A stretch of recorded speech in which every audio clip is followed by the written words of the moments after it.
Hi guys, welcome back to Ritvi Bahl and mama rocks. और मैं हूँ आपकी होस्ट एंड दोस्त मीनाक्षी। बहुत टाइम से मैंने कोई भी ब्लॉग या वीडियो आपके साथ शेयर नहीं किया है। मुझे लगता है 10-15 दिन ही शायद हो गए होंगे, ऐसा कुछ दिमाग में नहीं है कितना टाइम हो गया। इस पीरियड में, इस टाइम में मैं बहुत ही ज़्यादा मेंटली और फिज़िकली ट्रोमा से गुजरी हूँ। कुछ चीज़ें हैं जो आज मैं आपके साथ शेयर करने वाली हूँ। First of all, this is not only about views आप कह सकते हो, लेकिन जैसे कुछ मेरे ऐसे सब्सक्राइबर्स हैं या यूट्यूबर फ्रेंड्स हैं जो मेरे साथ इंस्टाग्राम पे जुड़े हैं या व्हाट्सएप पे जुड़े हैं, जिनके साथ पर्सनली बात होती है और वो जानते हैं कि मैं किस ट्रॉमा से गुजरी हूँ। तो उन्होंने मुझे बहुत इंसिस्ट किया, इनकरेज किया कि प्लीज़ आप इस चीज़ को शेयर करें, ताकि कोई भी जो आपके साथ जुड़ा हुआ है, हो सकता है वो इस सिचुएशन से गुजर रहा हो या हो सकता है उसके साथ ऐसा हो रहा हो, तो उसकी थोड़ी बहुत हेल्प हो सके, किसी को थोड़ी सी मोटिवेशन मिल सके या कुछ भी लिटिल बिट उसको ऐसा आपकी लाइफ से रिलेट कर सके कि उसको थोड़ा सा हेल्पफुल हो। दैट्स वाई मैं आपके साथ आज ये बहुत ही हिम्मत करके वीडियो शेयर करने वाली हूँ। हिम्मत, कुछ चीज़ें थी जो मैं आने वाले टाइम में आपके साथ शेयर करने वाली थी एज अ खुशखबरी। मैंने सोचा था थोड़ा टाइम हो जाएगा तो आपके साथ शेयर करूँगी। I was pregnant with twin babies. मुझे 27 दिसंबर को पता चला था कि आई एम प्रेग्नेंट। और जो मुझे जानते हैं, आप सब जानते होंगे कि मेरी ये सेकंड प्रेगनेंसी है। I have a baby girl, 6 year old, 6 साल की मेरी बेटी है। आई वॉज वेरी हैप्पी क्योंकि जो मेरी फर्स्ट प्रेगनेंसी थी वो अनप्लैंड थी। भगवान ने बहुत अच्छे से कृपा की। बहुत टफ टाइम था वो, आई डोंट नो मेरे साथ ऐसा क्यों हुआ। मेरी फर्स्ट प्रेगनेंसी भी बहुत वर्स्ट थी, लेकिन उसमें एक अच्छी चीज़ ये थी कि मेरे पास मेरा बच्चा सही सलामत था। होता है ना कि जब आपका फ्रूट, फल आपको अच्छा मिल जाता है तो जो भी आपने संघर्ष किया है वो सब भूल जाता है, जितनी मर्जी आपको प्रॉब्लम्स हुई हों। तो मैं उस चीज़ को याद ही नहीं करती। मुझे ये है कि मेरे पास बहुत ही प्यारी सी मेरी बेटी है। सेकंड बच्चा प्लान था।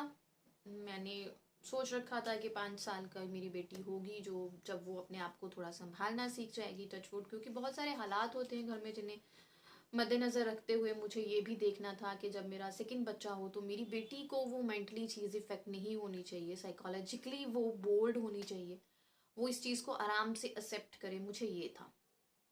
बहुत से लोग मेरे से इससे रिलेट करेंगे या नहीं। मेरी प्लान्ड प्रेगनेंसी थी, बहुत खुश थी, कंसीव हो गया, आई एम वेरी हैप्पी, सब कुछ अच्छा जा रहा था। बस तबीयत में ये था कि जो भी आपको प्रेगनेंसी में सिम्टम्स होते हैं, मुझे अर्ली वो सिम्टम दिखने लगे थे। मुझे इन चीज़ों के बारे में नॉलेज नहीं थी। चाहे प्लान प्रेगनेंसी थी, मेरे अर्ली सिम्टम थे। और 4 जनवरी को मेरा एक डॉक्टर चेकअप हो गया था। जस्ट उन्होंने जो स्टार्टअप में आपके मेडिसिन होती हैं, फॉलिक एसिड वगैरह, मुझे दे दिया और मैं घर को आ गई। 4 जनवरी को अचानक से मुझे ब्राउन स्पॉट होता है, थोड़ी सी ब्लीडिंग होती है। मैं घबरा गई कि ये क्या हो गया। सासू माँ के साथ डिस्कस किया, उन्होंने बोला कि ये सबको नॉर्मल हो ही जाता है, इसमें डरने की बात नहीं है, एक आध हो जाता है। तो मुझे जस्ट 1 ड्रॉप था, लेकिन फिर भी थोड़ी मन में टेंशन थी। हस्बैंड के साथ डिस्कस किया तो उन्होंने बोला कि आप जाओ डॉक्टर के पास। 6 जनवरी को डॉक्टर के पास गई। डॉक्टर ने जस्ट एक हार्मोन्स के इंजेक्शंस दे दिए, टैबलेट्स दे दिए। उन्होंने बोला नॉट टू वरी। कुछ वरी की बात भी नहीं थी, मुझे कुछ हो भी नहीं रहा था। जस्ट प्रेगनेंसी के सिम्टम थे जो बहुत अर्ली दिख रहे थे मेरे को। उसके बाद मेरी फर्स्ट स्कैन हुई 16 जनवरी को, 16 जनवरी को, 15 जनवरी को। तो मुझे वहाँ पे पता चला कि I am going to be a mother of twins baby. बहुत ज़्यादा खुश थी मैं, बहुत ज़्यादा खुश थी। जिस अपने जो भी नॉन होते हैं, सास ससुर, सबसे पहले मैंने अपनी ननद को ये खुशखबरी सुनाई। ननद बहुत खुश थी, हस्बैंड, भाई, मम्मा, एवरीवन वाज हैप्पी। मैं भी बहुत खुश थी। लेकिन पता नहीं क्यों मेरे दिल में ना एक धड़क सी थी कि सब कुछ अच्छे से हो, अच्छे से हो। क्योंकि होता है ना, जब आपकी लाइफ बहुत अच्छी जा रही होती है तो आप खुद ही डरने लग जाते हो। तो मैं भी अंदर ही अंदर डरी हुई थी के साथ में। पर स्कैनिंग वाज ओके, बहुत अच्छी थी। फेटल मूवमेंट जो भी सैक वगैरह चाहिए, सब कुछ अच्छा था। सेकेंड उन्होंने मुझे बोला कि आपको 28 जनवरी को जो है अपनी स्कैन करानी है। तो मैंने उनको बोला कि मेरे हस्बैंड आ जाएंगे 2-3 फेब को, मैम मैं तब तक करा लूँ। तो शी सेड, डॉक्टर सेड कि हाँ आप 3 फेब को करा लीजिए। अचानक से जब हम 3 फेब को स्कैनिंग कराने जाते हैं तो जो स्कैनिंग वाले डॉक्टर थे उन्होंने कहा कि आपकी स्कैनिंग में प्रॉब्लम है और आप अभी जो है वो गायनी के पास चाहिए। तो मैंने उनसे पूछा कि मेरे बच्चे सर्वाइव करेंगे, क्या प्रॉब्लम है, धड़कन आई है नहीं आई है। तो ही सेड आप डॉक्टर के पास जाइए, वो आपको बताएगा। मैं डॉक्टर के पास गई अपने लोकल जिनसे मेरा चल रहा था। तो शी सेड कि आपका मिस्ड अबॉर्शन हो चुका है। मिस्ड अबॉर्शन कोई सिम्टम नहीं होता, आपको कुछ भी पता नहीं चलता। आप में प्रेगनेंसी के सारे सिम्टम होते हैं। आपका वेट इंक्रीज़ हो रहा होता है और बिकॉज ऑफ ट्विंस बेबी जो मुझे प्रॉब्लम, जैसे भी मेरे को बीपी हाई हो रहा था, फीवर हो रहा था, जब मेरा टम्मी बढ़ गया था, मेरा वेट इंक्रीज़ हो गया था, तो डॉक्टर वाज सेइंग कि आपको ट्विंस प्रेगनेंसी है, दैट्स वाई ये सिम्टम आपको अर्ली दिख रहे हैं, अर्ली आपका वेट इंक्रीज़ हो रहा है, सब कुछ इसलिए आपको ज़्यादा हो रहा है क्योंकि आपके पास ट्विंस बेबी है। मैं भी इतना वो बॉदर नहीं कर पा रही थी, लेकिन उस टाइम मेरा और मेरे हस्बैंड का बुरा एकदम से दिमाग हिल गया। हस्बैंड ने तो चलो मेरे सामने हिम्मत रखी हुई थी, लेकिन मैं बिल्कुल, जैसे ही मैं डॉक्टर के पास गई, शी सेड कि आपका मिस्ड अबॉर्शन हो गया है, कुछ नहीं हो सकता, मैं आपको मेडिसिन लिख देती हूँ, तो आपका जो है पूरी तरह से अबॉर्शन, मिसकैरेज हो जाएगा। घबरा के घर को आ गई।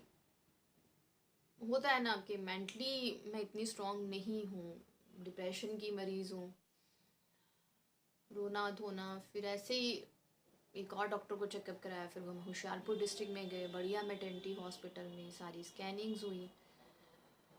तो जब वो स्कैनिंग हुई, कलर स्कैन हुई, तो उन्होंने कहा एक बच्चा जो आपका 2 वीक पहले ही ख़त्म हो चुका है और एक बच्चे का हमें क्लियरली पता नहीं चल रहा है। तो डॉक्टर ने सजेस्ट किया आप TVS स्कैनिंग कराओ, जो इंटरनल आपके कैमरा डाल के देखा जाता है कि प्रॉपर देखा जाए कि अंदर मूवमेंट है नहीं है, मतलब we want to be sure. अगर सेकंड बच्चा, उन्होंने मुझे समझाया बहुत ऐसे, एज अ मदर फादर दोनों डॉक्टर्स हस्बैंड वाइफ थे जो स्कैन कर रहे थे और उन्हीं का हॉस्पिटल था। उन्होंने बोला कि बेटा अगर 1% भी चांस है तो हम रिस्क नहीं लेंगे, हम बचाने की पूरी कोशिश करेंगे। तो मैं भी मान गई, TVS स्कैनिंग हुई, लेकिन उसमें भी आया कि जो आपका सेकंड बच्चा है वो पूरी तरह से बन चुका है, लेकिन वो 2 दिन पहले जो है वो ख़त्म हो गया है। उस टाइम पे मेरी सिचुएशन ऐसी थी कि मैं मेंटली अपने आप को स्ट्रॉन्ग करके गई थी कि कोई बात नहीं, क्योंकि टचवुड मेरा भगवान में बहुत ज़ोरदार विश्वास है। मैं अपने आप को स्ट्रॉन्ग करके गई थी कि कुछ भी हो जाएगा, डजेंट मैटर। मेरी मम्मा ने भी मुझे यही फ़ोन कर करके स्ट्रॉन्ग किया कि बेटा हमें तू चाहिए, जो डॉक्टर कहेगा आप वही करोगे, आप रिस्क नहीं लोगे, क्योंकि आप ठीक हो, हम हैं, और हर पृथ्वी के लिए आपका होना बहुत ज़रूरी है। तो डॉक्टर सेड कि अभी आपका काम जो है वो मेडिसिन से भी नहीं होगा, आपको फुली अबॉर्शन कराना पड़ेगा, क्योंकि ट्विंस बेबीज़ हैं, एक पूरा बन चुका है। तो ये चीज़ें मैं आपके साथ शेयर किस लिए कर रही हूँ, मैं एंड में 2-3 चीज़ें आपको बताऊँगी। अगर आप भी वुड बी मदर हो या अभी आपका प्रेगनेंसी जोन चल रहा है तो आप बिल्कुल भी केयरलेस ना हो। तो उन्होंने मुझे नेक्स्ट डे खाली पेट बुला लिया। मुझे नहीं पता इतनी हिम्मत मेरे में कहाँ से आई। कहते हैं कि जब आप माँ बन जाती हैं आप बहुत स्ट्रॉन्ग हो जाती हैं। एक मैंने वीडियो बनाया था जिसमें बोला था कि जब आप बिफोर मैरिज होते हो तो आप छिपकली से भी डरते हो, लेकिन आफ्टर मैरिज जब आप माँ बन जाते हो तो आप सांप को भी मार देते हो। इतनी हिम्मत मैंने जुटाई, मैं सुबह उठी, खाना वाना सबको दिया, खुद मेरे को भूखे जाना था, खाली पेट अबॉर्शन होना था मेरा। तो गई, अंदर ही अंदर टूटी हुई थी, अंदर ही अंदर बहुत रोई थी मैं, बहुत चुपके से वॉशरूम में जाके। हॉस्पिटल भी मैंने कहा मेरे को यूरिन पास करना है, अंदर जाके फिर से रोई। हस्बैंड के सामने मैं बोल रही थी कोई बात नहीं, भगवान ने जो किया अच्छा किया, क्योंकि ये लाइन शुरू से बचपन से मेरे मुंह पे है। मेरे मम्मा पापा ने मेरे को रटाई है कि भगवान जो भी करता है हमेशा अच्छे के लिए करता है। पंजाबी च कहते हैं ओदी रजा च रहना सीखो, जो भी भगवान आपके साथ कर रहा है उसको बोलो कि जैसा भी वक्त है आप मेरा साथ देना, बस चाहे अच्छा है चाहे बुरा है। एक बार यूरिन पास हो गया, OT में उन्होंने मुझे ले गए ऑपरेशन थिएटर में, थोड़ा ड्रिप व्रिप लगाया। सेकेंड टाइम मैंने बोला नहीं, मेरे को फिर से यूरिन पास करना है। तो एवरीवन वाज सरप्राइजिंग देयर, कहते अभी तो आप गए थे। मैंने कहा नहीं, मेरे को डर लग रहा है तो मेरे को जाना है। फिर मैं बहुत रो के आई, क्योंकि अपना बच्चा खोना बहुत बड़ी बात होती है, और जब आपने बहुत सारी उम्मीदें लगाई होती हैं, आपको पता है you are going to be a mother of 2 babies. बहुत खुश थी मैं, और सबसे बड़ी बात ये थी कि मैं ऋत्वी को बता चुकी थी कि ट्विंस बेबीज आने वाले हैं, क्योंकि उसको मैं रेडी कर रही थी, अपने से थोड़ा सा वो दूर भी कर रही थी कि वो अपनी चीज़ें खुद सीखे, मेरी टमी में लेग ना मार दी, मुझे रेस्ट करना है सब। और फिर ऑपरेशन थिएटर में गई, हो गया अबॉर्शन। वहाँ पे भी 1-2 न्यूज़ सुनी। एक मेरे साथ ही लेडी आई थी, वो भी डीएनसी अबॉर्शन कराने आई थी, लेकिन उसको ब्लीडिंग शुरू हो गई तो डॉक्टर सेड कि अब ये क्रिटिकल केस हो गया, तो इसका सी सेक्शन करके हमें निकालना पड़ेगा। वो शायद 5 मंथ प्रेग्नेंट थी। एक लेडी थी जिसकी अभी अभी शादी हुई थी, उसका पहला बच्चा था, उसके साथ ऐसा हो गया था। तो इन चीज़ों को सोच के भी मैं अपने आप को स्ट्रॉन्ग कर रही थी कि भगवान ने मेरे पास बच्चा है। और एक लेडी थी, उसको 8th मंथ में उसकी डिलीवरी डॉक्टर ने बहुत मुश्किल से कराई, लेकिन जो बच्चा था वो मरा हुआ पैदा हुआ। ये सारी चीज़ें सोच के मैं अपने आप को बहुत हिम्मत दे रही थी। और आज तो मैंने आई थिंक आज 14 फरवरी है, 5 तारीख को मेरा डीएनसी हुआ था, तो आज तो 10 दिन लगभग होने वाले हैं। मैं बहुत स्ट्रॉन्ग हो गई हूँ अब इस चीज़ को सोच के। मैं रोती भी नहीं, क्योंकि मुझे नहीं रोना। मैं ये सोचती हूँ कि अगर मुझे भगवान ने ये नहीं दिए तो उसमें कहीं ना कहीं मेरी ही भलाई होगी, क्योंकि कुछ चीज़ें ऐसी होती हैं जब आप इस केस में फंस जाते हो, स्पेशली ट्विंस में ऐसा हो जाए तो माँ की जान को भी खतरा होता है। तो इसलिए मैं भगवान को थैंक यू करती हूँ कि मेरे को कुछ नहीं हुआ, क्योंकि अगर मुझे कुछ हो जाता तो मैं ये चीज़ें किसी के साथ शेयर नहीं करती, अपने मम्मा पापा, इवन मैं अपने हस्बैंड के साथ भी नहीं कर रही, जो मैं आपके साथ शेयर कर रही हूँ किसी के साथ नहीं करती, क्योंकि मुझे लगता है सिंपैथी गेन मैं नहीं कर सकती, मैं ट्राई ही नहीं करती कभी। कुछ चीज़ें जो मैं आपके साथ अभी, अगर आपको डॉक्टर ने प्रेगनेंसी में बेड रेस्ट बोला है तो बेड रेस्ट का मतलब बेड रेस्ट ही होता है। मुझे लगता है कि शायद मेरी ही गलतियाँ थी, मुझे कुछ नहीं होता था, मुझे वॉमिट आती थी और मैं समझती थी कि प्रेगनेंसी में ऐसा होता है। मुझे कोई ऐसी पेन नहीं थी, कोई दिक्कत नहीं थी, कोई ब्लीडिंग नहीं थी, तो मैं रेस्ट ही नहीं करती थी। खाना बना बनाती थी, हाँ सोती ज़रूर थी, क्योंकि मैं ऋत्विक का सारा काम खुद करती थी। और मैं सोचती हूँ कि शायद मैंने बेड रेस्ट की होती तो मेरे बच्चे बच गए होते। तो अगर आपको डॉक्टर ने बोला है बेड रेस्ट, तो उसका मतलब बेड रेस्ट ही है। खुद समझदार मत बनो कि मुझे कुछ नहीं हो रहा तो आई कैन डू एवरीथिंग। पहली चीज़ ये। दूसरी, अगर आपको प्रेगनेंसी में डॉक्टर बार बार चेकअप के लिए बुला रहा है, आपकी स्कैनिंग होनी है, तो जिस टाइम पे होनी है उस टाइम पे करवाओ। औखे होके कराओ, सोखे होके कराओ, ज़रूर करवाओ, क्योंकि स्कैनिंग एक ऐसा माध्यम है जो आपकी सिचुएशन को बिगड़ने से बचा सकता है। कई घरों में ऐसा बोला जाता है कि बार बार स्कैनिंग नहीं करानी चाहिए, बच्चे के लिए अच्छी नहीं होती, लेकिन अगर डॉक्टर कह रहा है तो डॉक्टर भी बुद्धू नहीं है। हाँ, आजकल धांधली भी बहुत है, लेकिन अगर मैं टाइम से स्कैनिंग करा ली तो मुझे पता चल गया, क्योंकि मुझे हर कोई ये बोल रहा था कि अच्छा हुआ तुझे पता चल गया, 2 हफ्ते से तेरा बच्चा टमी में ख़त्म था, कुछ भी हो सकता था तेरे साथ। तो आप स्कैनिंग टाइम पे ज़रूर कराओ। बच्चे की धड़कन नहीं आ रही है, डॉक्टर जो आपको बोल रहा है करो, अपना इलाज खुद मत करो। और सबसे बड़ी बात, खुद को पॉजिटिव रखो, हिम्मती रखो। किसी के देने से आप में हिम्मत नहीं आएगी, जो हिम्मत आपके अंदर से आती है वही आती है। अपने आप को पॉजिटिव रखो, अपने आप को स्ट्रॉन्ग रखो, और स्ट्रॉन्ग बिलीव रखो अपने भगवान में। जिस भी गुरु को, जिस भी भगवान को आप मानते हो, उसमें स्ट्रॉन्ग बिलीव रखो। जो आपके साथ हो रहा है वो आपके अच्छे के लिए हो रहा है। नेगेटिव थॉट्स को दूर रखो, क्योंकि ये एक ऐसी सिचुएशन होती है, अगर आप नेगेटिविटी आप पे भारी पड़ गई, आप मेंटली डिप्रेस हो गए, तो आपकी पूरी बॉडी बिखर जाती है। क्योंकि मैंने 1.5 साल डिप्रेशन में गुजारा है, मुझे पता है हार्मोन्स का लेवल ख़राब, आपका मुंह खराब, आपका शरीर खराब। तो इस चीज़ को यहाँ हावी मत होने दो। मुझ में हुई थी लेकिन मेरा ऑरा ऐसा था, मेरी वेलबींग सराउंडिंग ऐसी थी कि उन्होंने मुझ पे नेगेटिविटी को हावी नहीं होने दिया, मुझे पैर पैर पे समझाया। लेकिन ये भी चीज़ है कि किसी के समझाने से कुछ भी समझ नहीं आता जब तक आप मेंटली स्ट्रांग नहीं हो। तो एज अ मदर आप मेंटली स्ट्रांग रहो। मैं ये सोच के अपने आप को स्ट्रांग कर रही थी कि मैं ब्लेस्ड हूँ, मेरे पास बच्चा है। कुछ लोग ऐसे होते हैं जिनके पास फर्स्ट बेबी ही ऐसा हो जाता है। कुछ लोग होते हैं बहुत ट्रीटमेंट्स कराते हैं फिर बेबी होता है। कुछ होते हैं लास्ट मोमेंट में आके फंस जाते हैं, उनके साथ कुछ ना कुछ मिस हैपनिंग हो जाती है।